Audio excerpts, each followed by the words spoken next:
Hello everyone, welcome to earn money Telugu and good evening. ఈ రోజు మార్కెట్లో సెన్సెక్స్, నిఫ్టీ, బ్యాంక్ నిఫ్టీ అన్ని పాజిటివ్గానే ఉన్నాయి. ఈ రోజు ఇండియన్ మార్కెట్లో మెజారిటీ ఆఫ్ ద ఇండెక్సెస్ అన్ని పాజిటివ్గానే ఉన్నాయి.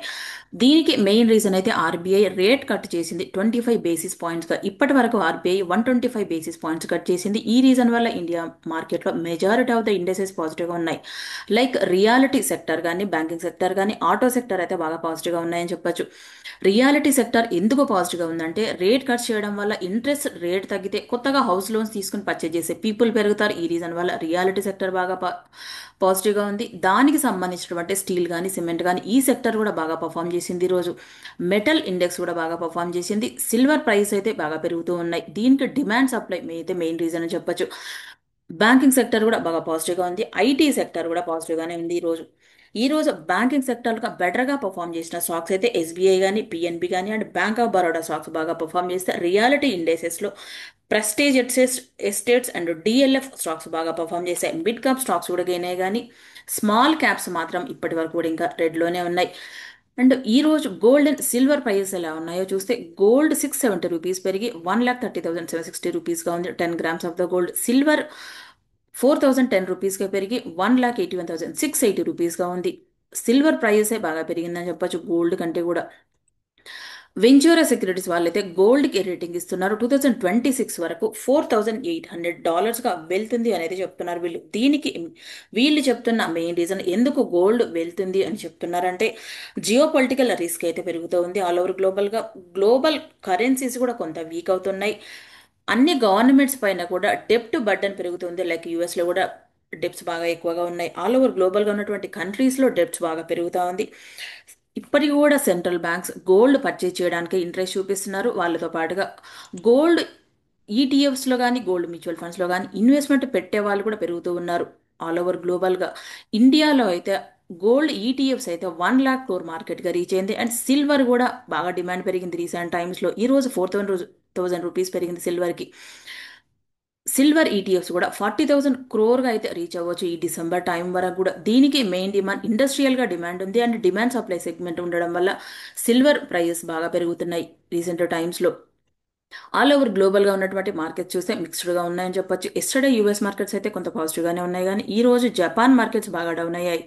దీనికి మెయిన్ రీజన్ జపాన్లో ఉన్నటువంటి 10 years బాండ్ yields బాగా పెరుగుతున్నాయి కంపేర్ టు లాస్ట్ 20 yearsతో పోలిస్తే. Next Japan bank of Japan వాళ్ళు మీటింగ్ ఉంది లేటెస్ట్గా. ఈ మీటింగ్లో వీళ్ళు రేట్ని పెంచాలి అనుకుంటున్నారు. మేబీ బాండ్ ఈల్డ్స్ కూడా కొంచెం తగ్గొచ్చు రేట్ పెంచితే. ఈ రోజు ఆర్బీఐ తీసుకున్నటువంటి ఆర్బీఐ గవర్నర్ అయినటువంటి సంజయ్ మల్హోత్రా గారు చెప్తున్నారు, ప్రజెంట్గా ఇండియా గోల్డ్ లాక్ పీరియడ్లో ఉంది అని చెప్తున్నారు. గోల్డ్ లాక్ పీరియడ్ అంటే ప్రజెంట్గా హై గ్రోత్ ఉంది ఇండియాలో, ఇన్ఫ్లేషన్ తక్కువగా ఉంది. ఈ రీజన్ వల్ల గోల్డ్ లాక్ పీరియడ్ కన్సిడర్ చేస్తున్నారు. ఈ రోజు రేట్ కట్ కూడా చేసింది. దాంతో పాటుగా 16 బిలియన్ లిక్విడిటీ కూడా బూస్ట్ చేయాలనుకుంటున్నారు బాండ్ మార్కెట్స్ ద్వారా. కొత్తగా బాండ్స్ని పర్చేజ్ చేయడం కానీ అండ్ ఫారెన్ కరెన్సీస్ అంటే లైక్ డాలర్స్ని పర్చేజ్ చేయడం కానీ 16 బిలియన్ లిక్విడిటీని బూస్ట్ చేయాలనుకుంటున్నారు బాండ్ మార్కెట్లోకి. ఇది కూడా ఇండియన్ మార్కెట్స్ పెరగడానికి అయితే ఒక రీజన్ అని చెప్పొచ్చు. రీసెంట్ టైమ్స్లో పీపుల్ అయితే షిఫ్ట్ అవుతున్నారు గోల్డ్ కానీ, సిల్వర్ కానీ పర్చేజ్ చేయడానికి. ఈక్విటీ మార్కెట్లోకి ఎక్కువగా ఇంట్రెస్ట్ చూపించట్లేదు. ఈ రీజన్ వల్ల ఇండియాలో ఉన్నటువంటి mid and small cap stocks అయితే బాగా పెరగట్లేదు. లార్జ్ క్యాప్ స్టాక్స్ మాత్రమే పెరుగుతున్నాయి ఇప్పటి వరకు కూడా. నెక్స్ట్ యుఎస్ వాళ్ళు 30 కంట్రీస్కి ట్రావెల్ రిస్ట్రిక్షన్ అయితే పెడుతున్నారు. పర్టికులర్గా ఏ కంట్రీకి రిస్ట్రిక్షన్ పెడుతున్నారో అయితే క్లియర్గా అయితే మెన్షన్ చేయలేదు. దాంతో పాటుగా వర్క్ పర్మిట్ వీసా కూడా 5 years నుంచి 18 monthsకి తగ్గించారు. ఇది కూడా ఒక ఇంపార్టెంట్ న్యూస్ అని చెప్పొచ్చు. అండ్ యుఎస్ అలాగే ఇండియా మధ్యలో ట్రేడ్ డీల్ త్వరలోనే ఫైనలైజ్ అవుతాయని తెలుస్తుంది. యుఎస్ టీం వాళ్ళు త్వరలోనే నెక్స్ట్ వీక్లో ఇండియా విజిట్ చేస్తారని, ట్రేడ్ డిస్కషన్స్ జరుగుతాయని ప్లాట్ఫామ్లో అయితే అప్డేట్ ఉంది data. Next US jobs data 3 years కంటే కూడా లోగానే ఉంది. ఈ రీజన్ వల్ల యుఎస్ ఉన్నటువంటి ఫెడ్ వాళ్ళ మీటింగ్ జరుగుతుంది December 9th నుంచి 10th మధ్యలో. ఈ మీటింగ్లో వీళ్ళు డబుల్ డౌన్ చేస్తారు అన్నట్టుగా డేటా కూడా ప్లాట్ఫామ్లో అప్డేట్ ఉంది. ఇండియా అలాగే రష్యా మధ్యలో 100 బిలియన్ ట్రేడ్ డీల్స్ జరిగినట్టుగా తెలుస్తుంది. 2030 వరకు కూడా $100 బిలియన్ రీచ్ అవుతుందని డిఫరెంట్ సెక్టార్స్లో సైన్ చేశారు. లైక్ షిప్పింగ్ అని, ఫెర్టిలైజర్, సప్లై చైన్ విషయంలో కానీ, మైగ్రేషన్ కానీ, mobility, health care, medical education కానీ అండ్ సైన్స్ విషయంలో రెండు కంట్రీలు మధ్యలో ట్రేడ్ జరుగుతుందని అండ్ కోఆపరేషన్ కూడా జరుగుతుందని రష్యా ప్రెసిడెంట్ అయినటువంటి పుతిన్ గారు చెప్తున్నారు. అన్ఇంటరప్టెడ్ గా ఆయిల్ ఎక్స్పోర్ట్ చేయడానికి కూడా మేము రెడీగా ఉన్నాం ఇండియన్ అని కూడా చెప్తున్నారు. అండ్ దానితో పాటుగా స్మాల్ న్యూక్లియర్ మాడ్యులర్ రియాక్టర్ విషయంలో కూడా డిస్కషన్ జరుగుతున్నట్టుగా తెలుస్తుంది. యుఎస్ లో ఎంప్లాయ్మెంట్ డేటా 3 ఇయర్స్ గా లో ఉండడం వల్ల ఎకనామిస్ట్ ప్రిడిక్ట్ చేస్తున్నారు రేట్ కట్ డబుల్ డౌన్ గా ఉండొచ్చు అని. డిసెంబర్ 9th నుంచి 10th మధ్యలో ఫెడ్ మీటింగ్ జరుగుతుంది. నెక్స్ట్ పీటీసీ ఇండస్ట్రీస్ కి సబ్సిడరీ కంపెనీ అయినటువంటి ఎయిర్ అలై టెక్నాలజీస్ వాళ్ళు హనీవెల్ ఆటోమేషన్ తో మల్టీ ఇయర్ అగ్రిమెంట్ పైన సైన్ చేశారు ఏరోస్పేస్ కాస్టింగ్స్ సప్లై చేయడానికి గాను. ఈ ఆర్డర్లో వీళ్ళు titanium and super alloy casting ని సప్లై చేస్తుంది పీటీసీ ఇండస్ట్రీస్ హనీవెల్ ఆటోమేషన్ కంపెనీకి. ఈ డీల్ సైన్ చేయడం వల్ల ఇండియా ఏరోస్పేస్ సెగ్మెంట్ లో నెక్స్ట్ జనరేషన్ ఏరోస్పేస్ ప్లాట్ఫామ్ లో కూడా బాగా డెవలప్ అయిందని ఇండియా రెడీగా ఉంది పార్ట్స్ ని ఎక్స్పోర్ట్ చేయడానికి ఆల్ ఓవర్ గ్లోబల్ గా కూడా. ఈ రీజన్ వల్ల స్టాక్ పెరిగింది ఈ రోజు 4% గా. PTC industry stock life time hike అయితే రీచ్ అయింది ఈ రోజు. ఈ స్టాక్ లో కూడా ముకుల్ అగర్వాల్ గానీ అండ్ ఆశిష్ కజోలి గానీ ఇద్దరు కూడా ఇన్వెస్ట్మెంట్ పెట్టారు 2024లో. వీళ్ళు 4000 రూపీస్ గా దగ్గర పర్చేజ్ చేశారు ఇద్దరు కూడా.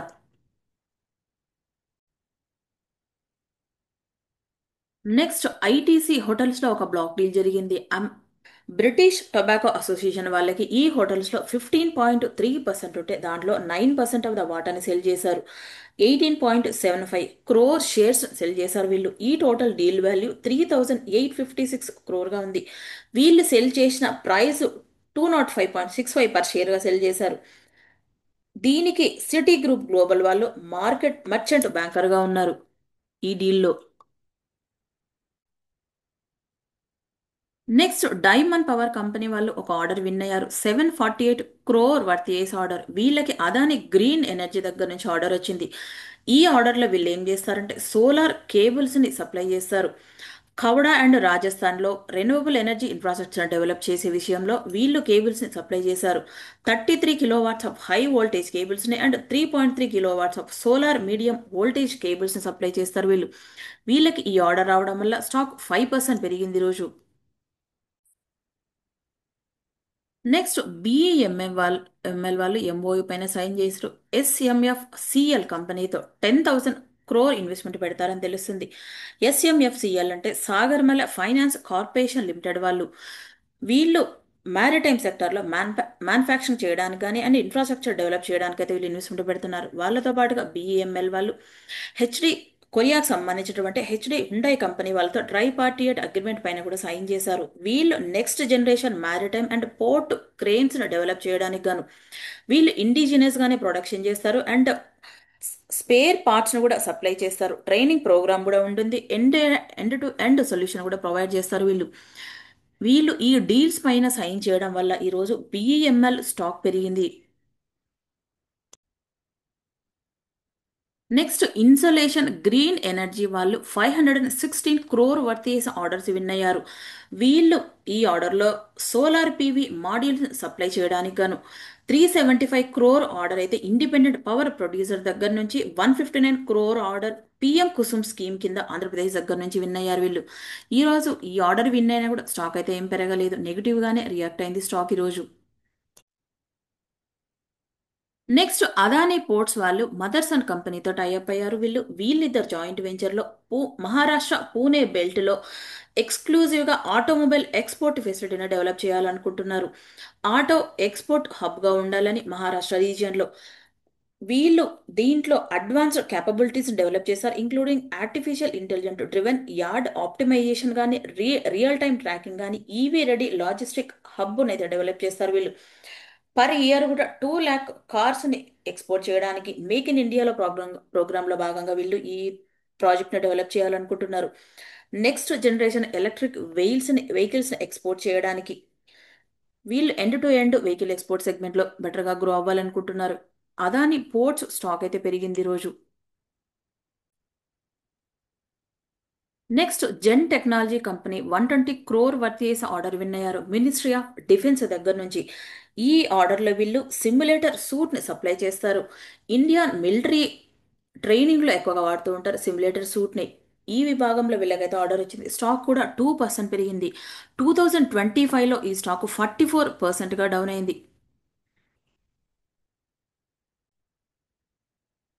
Next Sriram piston and rings company వాళ్ళు ఆటోమోటివ్ పోర్ట్ఫోలియో సెగ్మెంట్లో వాళ్ళు ఎక్స్పాండ్ అవ్వాలనుకుంటున్నారు. దీనికి ఈ రోజు వీళ్ళు 3 కంపెనీస్ అక్వైర్ చేశారు. ఈ టోటల్ డీల్ వాల్యూ 1670 క్రోర్గా ఉంది. Like Antolin lighting India private limited కానీ, గ్రూప్ ఓ యాంటోలిన్ ఇండియా ప్రైవేట్ లిమిటెడ్ కానీ, group Antolin Chakan private limited companies అయితే అక్వైర్ చేశారు వీళ్ళు. వీళ్ళు ఈ కంపెనీస్ అక్వైర్ చేయడం ద్వారా వీళ్ళ పోర్ట్ఫోలియోలో అడిషనల్గా హెడ్ లైనర్స్ కానీ, డోర్ ప్యానెల్స్ లైటింగ్ సిస్టమ్ కానీ, అదర్ కంపోనెంట్ సెగ్మెంట్లో గ్రో అవుతున్నారు వీళ్ళు. వీళ్ళకి ఆల్రెడీ ప్రిసిషన్ ఇంజనీరింగ్ సప్లై చేసే సెగ్మెంట్లో అండ్ కాంపోనెంట్స్ కూడా ఎక్స్పోర్ట్ చేస్తుంటారు ఆల్ ఓవర్ గ్లోబల్గా 45 కంట్రీస్కి. ఈ రీజన్ వల్ల స్టాక్ కూడా 10% పెరిగింది ఈరోజు. నెక్స్ట్ ఇంటర్నేషనల్ ఫైనాన్స్ కంపెనీ వాళ్ళు గుజరాత్ ఫ్లోరో బ్యాటరీ మెటీరియల్ ఫెసిలిటీస్లో $15 మిలియన్ అవుతా ఇన్వెస్ట్మెంట్ పెడుతున్నారు. ఇండియాలో ఫస్ట్ బ్యాటరీ మెటీరియల్ మ్యానుఫ్యాక్చరింగ్ చేయడానికి గాను. ఇది ఇండియాలో ఫస్ట్ కంపెనీగా ఉండబోతుంది. ఇంటర్నేషనల్ ఫైనాన్స్ కార్పొరేషన్ అంటే ఇది వరల్డ్ బ్యాంక్లో ఒక మెంబర్గా ఉంది. గు- ఈ మెటీరియల్ని ఎక్కువగా ఎలక్ట్రానిక్ వెహికల్ సెగ్మెంట్లో కానీ ఎనర్జీ బ్యాటరీ ఎనర్జీ స్టోరేజ్ సిస్టంలో వాడుతూ ఉంటారు. గ్లోబల్ హబ్గా ఉండబోతుంది బ్యాటరీ మెటీరియల్ సెగ్మెంట్లో. ఈ కంపెనీ డెవలప్ అయితే ఇండియాలో ఈవీ సిస్టమ్ స్ట్రాంగ్గా గ్రో అవుతుంది.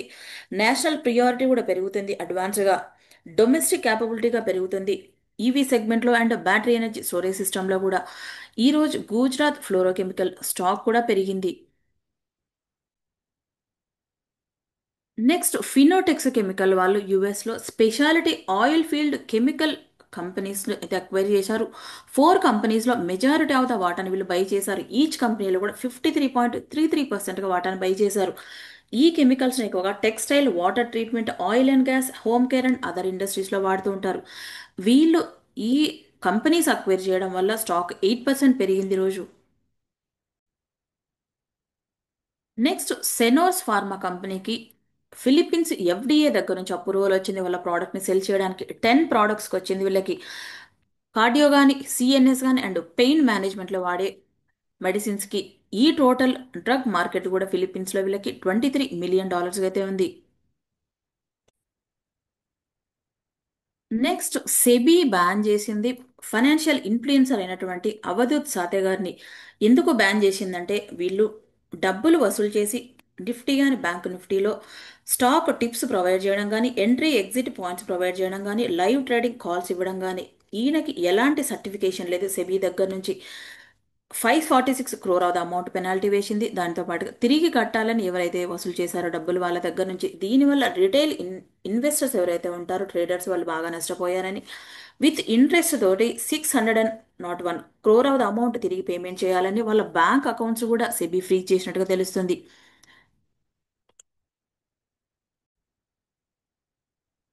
నెక్స్ట్ ఇండిగో కంపెనీ వాళ్ళు 1000 ఫ్లైట్స్ని క్యాన్సిల్ చేసినట్టుగా తెలుస్తుంది. ఇప్పటి వరకు కూడా director general of civil aviation వాళ్ళు వన్ టైం ఎగ్జంప్షన్ అయితే ఇచ్చారు ఇండిగో కంపెనీకి టిల్ ఫిబ్రవరి వరకు కూడా నైట్ డ్యూటీ విషయంలో. ఇది కొంత పాజిటివే కానీ ఇప్పటి వరకు అయితే కొంత స్టాక్ కూడా డౌన్ అయిపోయింది. ప్రజెంట్గా ఇండిగో కంపెనీలో ఉండడం వల్ల ఇన్వెస్టర్స్ ఎవరైతే ఉంటారో వాళ్ళ అమౌంట్ వెనక్కి కూడా ఇవ్వమని డిమాండ్ చేయొచ్చు. ప్రజెంట్ ఉన్న సిచ్యువేషన్లో ఇండిగో కొంత స్టాక్స్ డౌన్ అవుతుంది, కొంత మార్కెట్ వాల్యూ కూడా డౌన్ అవ్వచ్చు. ఇలాంటి సందర్భంలో కొన్ని ప్రైవేట్ ఏవియేషన్ సంబంధించిన స్టాక్స్ అయితే పాజిటివ్గా రియాక్ట్ అవ్వచ్చు. లైక్ ఎస్బిఎస్ ఏవియేషన్ లిమిటెడ్ లాంటి స్టాక్స్ పాజిటివ్గా ఉండొచ్చు. ప్రైవేట్ జెట్ కంపెనీస్ ఇవ్వండి.